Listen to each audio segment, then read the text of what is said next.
The wind did not howl at Black Ridge. It screamed. Ice crystals drove like iron nails through the dark.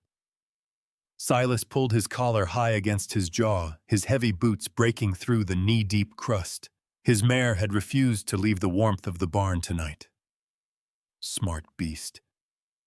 He only walked the fence line because the cold made the timber wolves desperate, and desperate things made mistakes. He almost stepped on her, just a shadow bleeding into the snowbank under the pines. A heap of torn rags. Silas stopped his gloved hand, dropping to the cold iron on his hip. He waited for a twitch, a moan. Nothing but the wind tearing at the branches. He knelt, brushing the white powder from what used to be a heavy wool coat. Ripped at the seams. Soaked dark. The sharp stench of frozen copper hit his nose. Blood. A lot of it. He reached out to turn the body fully, expecting the rigid stiffness of a corpse. The shadow moved. She didn't scream. She didn't reach for him. The woman dragged her weight up against the rough bark of a dead spruce. Her face was a ruin of swollen purple flesh and crusted red, her jaw locked tight. Her left arm hung dead at her side, the shoulder jutting out at a sickening, unnatural angle. Silas stayed still. A grown man shot in the gut would beg. A man with a crushed leg would holler until his lungs gave out.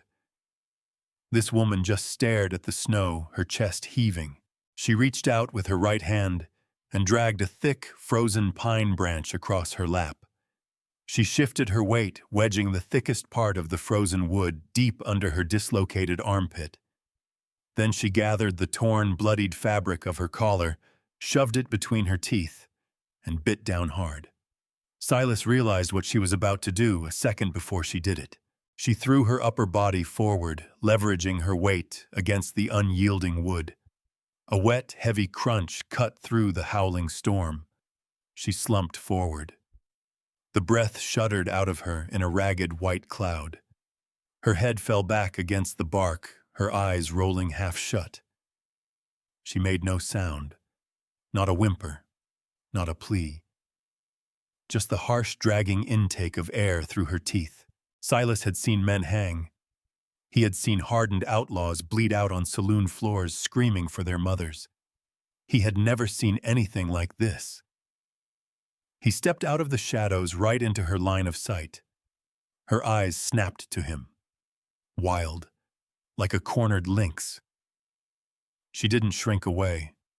Her good hand gripped the snow, her muscles tensing, bracing to fight or flee, even with half her body broken.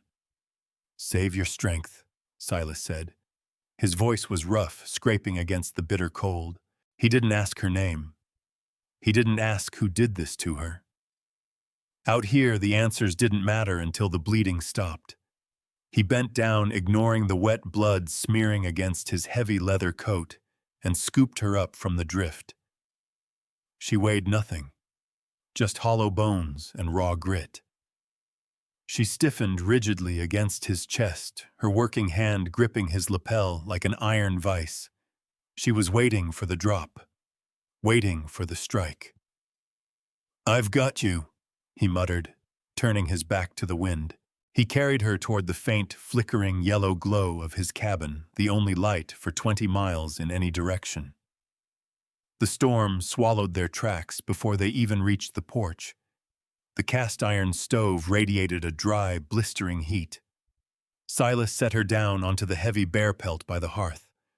The sudden shift in temperature drew a sharp hiss through her teeth as frozen blood began to thaw, dripping onto the floorboards in dark, heavy beads. He didn't crowd her. Silas stepped back, turning toward the woodpile stacked by the door.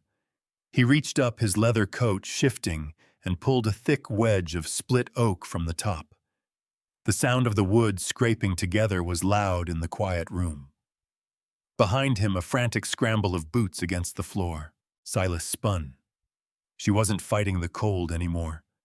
She was backed flush against the raw timber wall, her good arm thrown up over her head in a tight, desperate shield. Her knees Atis were pulled tight to her chest, her chin tucked deep. Her eyes were squeezed shut, breathing trapped in her throat. She was bracing for the strike, a strike that she fully expected to follow a man raising his hand. Silas froze. He lowered the wood slowly to the floor. "I'm just feeding the fire," he said. His voice was low, flat. She opened one eye. The wild, hunted look remained. Slowly, agonizingly, she lowered her arm. The movement pulled the collar of her ruined coat aside. The firelight hit the skin of her neck and collarbone. Silas saw the truth of the storm then. The blizzard hadn't done this. Dark, heavy bruising formed a perfect, brutal ring around her throat. Below that, on her ribs, the unmistakable jagged edge of a boot heel was stamped into her pale flesh in black and purple. These weren't the marks of a woman who had simply gotten lost in the snow. These were the marks of a woman who had been discarded, a piece of property beaten for refusing to comply. "Your father," Silas guessed the words tasting like ash. "Or Higgins." She flinched at the second name. Her fingers dug into the thick fur of the pelt. "A debt," she rasped. Her voice was like dry leaves crushing together. "I told them no, so they threw the trash out." She didn't cry. There was no pity in her, just the hollow exhaustion of an animal that had been kicked one time too many. Bart Higgins owned half the cattle in the valley and bought the rest of the town with the profits. To him and to a father drowning in ledgers, she wasn't a daughter. She was a coin to be traded. A coin that had dared to refuse the transaction. Silas's jaw tightened. He turned away to pour water from the iron kettle into a tin basin. He hated this valley. He hated the civilized men in their tailored suits who beat women behind locked doors and called it keeping order. He carried the steaming basin toward her, grabbing a clean rag. "Let me clean the—" He stopped. The wind outside had dropped, just for a fraction of a second. In that silence, Silas heard the faint, distinct sound of a hound baying. He set the basin down hard on the table. Water sloshed over the edge, sizzling against the hot iron of the stove. He crossed the room in 2 long strides and wiped the thick frost from the window pane with his bare hand. The blizzard was a swirling wall of white, but the crust of the snow was hard tonight. It took time for the wind to cover a fresh track. It took even longer to bury a trail of heavy, dragging blood. Down at the base of the ridge, cutting through the dark pines, tiny pinpricks of orange light were bleeding through the whiteout. 1, 3, a dozen. Torches. They weren't moving aimlessly. They were moving in a straight, deliberate line, following the red stains in the ice, following them right up his hill. Silas let his hand drop from the glass. He looked back at the woman bleeding on his floor. "Can you stand?" he asked. She looked at the heavy oak door. Then at him, she knew. The hounds stopped baying. They were close enough to smell the fresh blood freezing on the porch boards. Heavy boots crunched on the icy steps. The yellow light from the window caught the hard glint of rifle barrels in the dark. The wind carried the harsh, oily smell of burning pitch from their torches seeping right through the cracks in the cabin walls. A fist hammered the heavy oak door. The timber groaned. "Silas." The voice was thick with chewing tobacco and raw malice. "Bart Higgins. We tracked the blood right to your step. You got something of mine in there." Silas stood by the stove. He didn't reach for the Winchester on his mantle. He just watched the woman. "She ain't worth a bullet, Silas, but a debt is a debt," Higgins hollered over the roaring wind. "Her daddy sold her right and fair. Send the useless stray dog out, or we burn the barn, the mares, and this cabin right down to the stumps." Outside, the sharp metallic clack of lever-action rifles chambering rounds cut through the storm. On the floor, Maeve stopped shivering. The wild, cornered fight in her eyes dissolved into something much worse. Defeat. Flat, hollow certainty. She had seen men burned out for less. She knew Higgins meant it. He would slaughter every living thing on this ridge just to make a point. She looked at the warm fire. She looked at Silas, a man who had carried her out of the ice when she was nothing but a corpse waiting to happen. She wasn't worth a man's livelihood. She wasn't worth the blood of his horses. She was just a bad debt, a broken thing. She pushed her weight off the floorboards. Her joints popped loudly in the quiet room. Her left shoulder hung dead, pulling her posture crooked. She didn't look at Silas. She kept her eyes fixed entirely on the heavy iron latch of the door. Every step was a rigid mechanical drag. "Stop," Silas said. His voice was a low rumble. She didn't stop. Her bloody, trembling fingers reached up. She was going to open it. She was going to walk back into the cold and let the men have her. Her fingertips brushed the freezing iron of the latch. Silas moved. His calloused hand clamped over her wrist. The grip was unyielding, but it didn't bruise. He pulled her hand down, stepping between her and the door. With one firm motion, he pushed her back into the center of the room, putting his own broad back between her and the outside world. He didn't take the rifle. He didn't draw the heavy Colt from his belt. Silas reached out, lifted the latch, and pushed the door wide open into the wall of armed men. The wind whipped the heavy leather of Silas's coat against his boots. He pulled the oak door shut behind him, leaving Maeve inside. The iron latch dropped with a sharp clack. 12 men. 12 lever-action rifles aimed at his chest. The torches threw twitching orange shadows across the snow. Higgins sat tall on a massive roan gelding, his jaw working a wad of tobacco. "You always were a stubborn fool, Silas." Higgins spat. A dark stream of juice hit the white crust. "Bring the girl out." Silas walked to the edge of the porch. His bare hands rested loose at his sides. The men waited for him to reach for the heavy Colt on his hip. He didn't. "You boys are cold," Silas said.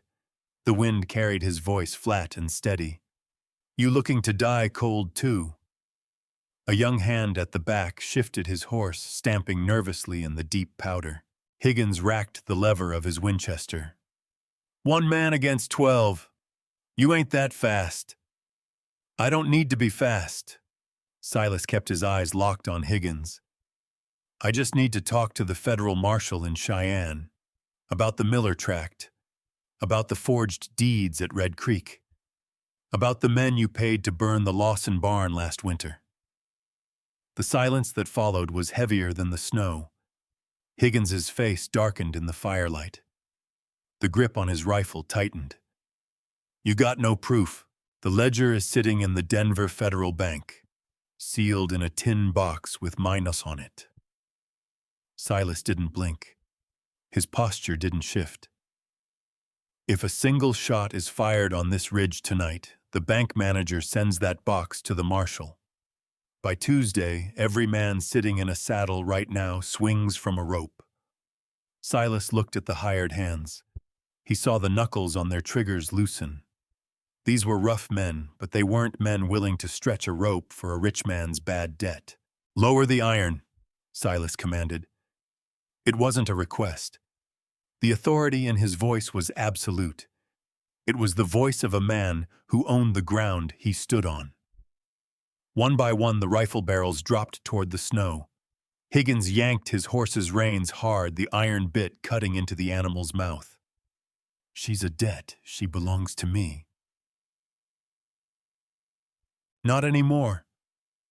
Silas stepped down the stairs, standing shin-deep in the snow, right in the center of the torchlight. "From this second, she is mine. You set a boot on my land again, Higgins. I'll bury you under it." Higgins stared at the dead, cold certainty in Silas's eyes.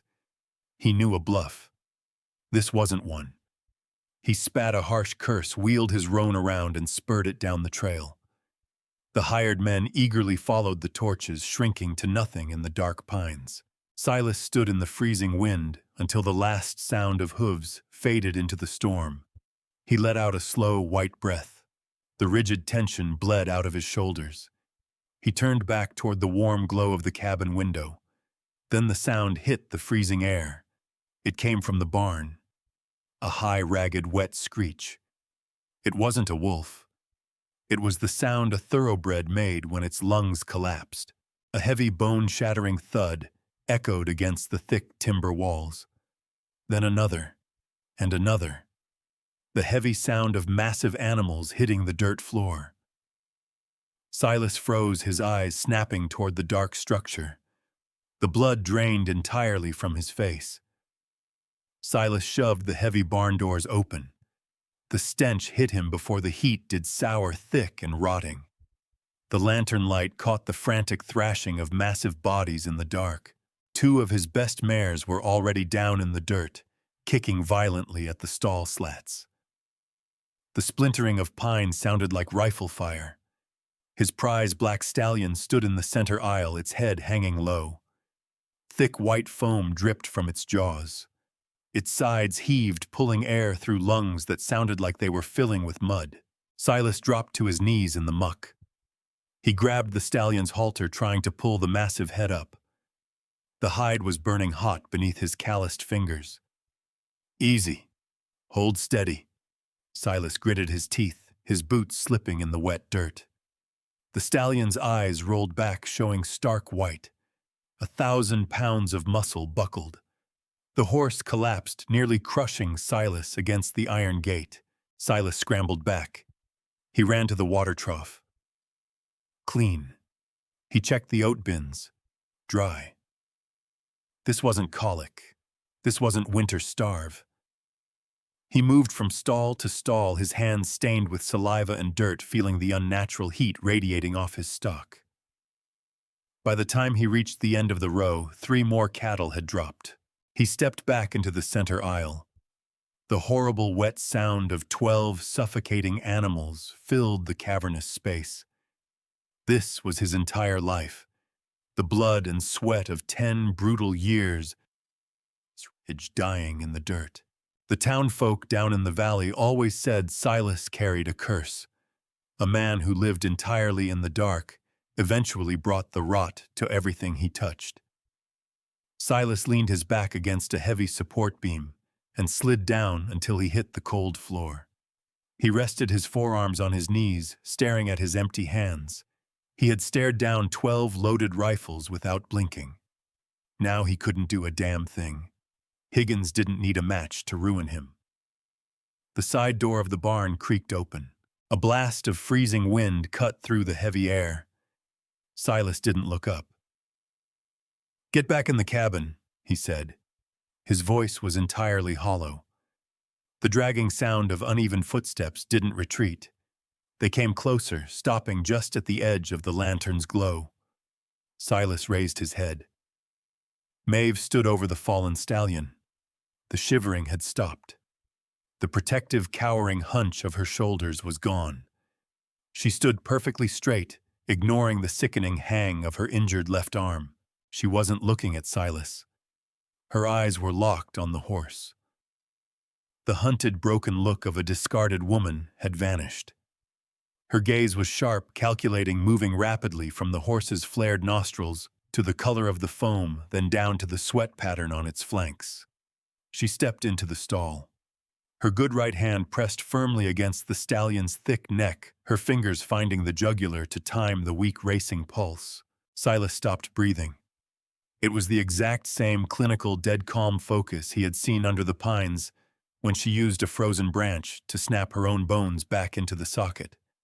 She pulled her hand back and wiped the infected saliva on her ruined coat. "It ain't the cold," Maeve said. Her voice was completely stripped of the dry, rattling fear. It cracked like a whip in the quiet barn. "And it ain't the feed. It's red root fever. They dug it up beneath the snow crust." She turned her head, looking down at Silas sitting in the dirt. The raw authority in her eyes pinned him to the floorboards. Where do you keep your lye, and how much boiled water can you get me in 3 minutes?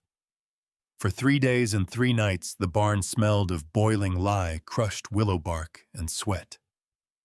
The heavy iron stove in the tack room burned white hot. Maeve didn't sleep. She operated with one good arm, her injured shoulder strapped tight to her ribs with a leather belt. She didn't ask for help. She gave orders. Silas fetched water. Silas held the thrashing heads. Silas poured the foul-smelling, steaming liquid down the throats of a dozen massive beasts, while Maeve timed their rattling breaths, her fingers pressed hard against their boiling hides. Sometime around the second night, watching her grind dried roots into a fine powder, with a heavy stone mortar, Silas figured out the lie of the valley. Her father was known as the luckiest cattleman in the territory. His herds never caught the hoof rot. His calves never froze. The town thought the old man had a gift. They were wrong. The old man just had a daughter he kept locked in the barn, stealing her sweat to balance his ledgers, then calling her a worthless stray when the money ran out. By the dawn of the fourth day, the screaming wind finally died. Silas woke with a stiff neck slumped against a stack of hay bales. The barn was dead quiet. He shot to his feet, his heart hammering against his ribs, expecting to find a row of stiff, bloated corpses. He heard a low, steady snort, then the heavy thud of a hoof striking the dirt. The black stallion was standing. Its coat was matted with dried sweat, its ribs showing stark against its flanks, but the frantic rolling white of its eyes was gone. The air pulling through its lungs was clear. Down the aisle, a mare pushed her nose into the feed trough, searching for oats. They were alive. All of them. Silas turned. Maeve was sitting on an overturned bucket near the barn doors. Her head was bowed, her good hand resting limp on her knees. The bruises on her face had faded to a dull, sickly yellow, but the hollow exhaustion in her frame was absolute. Silas walked over. He didn't say a word. He reached out and pulled the heavy iron bar on the double doors, pushing them wide open. The whiteout was gone. The morning sun cut over the jagged peak of Black Ridge, pouring blinding golden light across the snow crust. The ice on the eaves was already starting to drip. The thaw had broken. He stopped beside her. He looked out at the valley, then down at the woman who had dragged herself out of a frozen grave to save his livelihood. Silas reached up and pulled his worn Stetson from his head. He held it down at his side. A gesture he hadn't made for any man, any banker, or any judge in 10 years. Higgins said you were a debt to be collected. Silas said, his voice quiet in the still morning air. He was wrong. You don't owe nobody a damn thing. Not him, not your father, and not me. Maeve kept her eyes on the melting snow. Her chest rose and fell in a slow, steady rhythm. The pass clears in 2 days. Silas continued, turning his hat slowly by the brim. I can hitch the wagon, take you down to the rail station in Cheyenne, pay your fare anywhere back east. You'll be safe. He stopped. His jaw worked tight. He looked at the vast, empty spread of his land. Or you can stay, he said. The gravel in his voice caught. Not as a hand, not as property. This ridge is hard ground. It takes a certain kind of iron to survive it. I reckon you got more of that than anyone I ever met. I'd be honored to share this deed with you. Maeve finally lifted her head. The hunted, beaten animal was completely gone from her eyes. The woman looking back at him was forged in fire and ice. She looked at the open road. Then she looked at the barn, the surviving herd, and the man holding his hat in his hands. The corners of her bruised mouth twitched, a small, quiet shift. Put your hat on, Silas, she said, her voice dry as desert sand. We need to order more oats.